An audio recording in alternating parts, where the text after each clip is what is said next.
आज गोटे सिंपल पिठा बनवा को जाऊँगी जोटा कि आम पिला दिनर स्मृति सांगे जोड़ा। आग नड़िया पकाउची, नड़िया चीनी सब मिक्स पकई दे।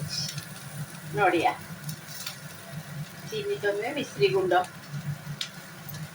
टे आग टे खरड़ी देला बहुत सहज रेसिपी यहाँ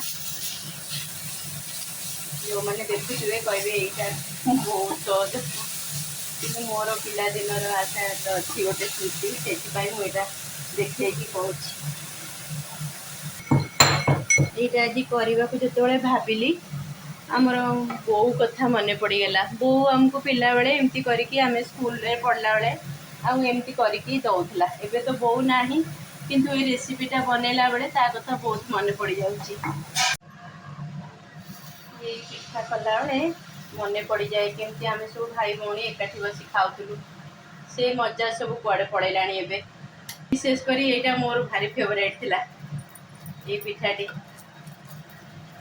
प्राय तो करके पिठाटी जानी थे करुवे तथापि छेनापुर दिया करके खाइबे भल लगे। बेसी टाइम लगभग घरे तो बैटर थाए से बैटर रु करिया कथा।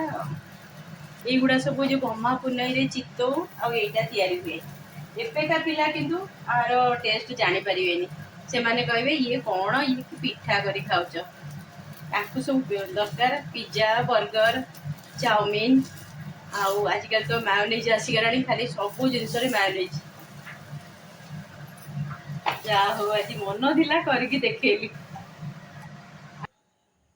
एबे फोल्डिंग पिठाटी कंप्लीट हो जाए देखु छेनापुर दिया पिठा।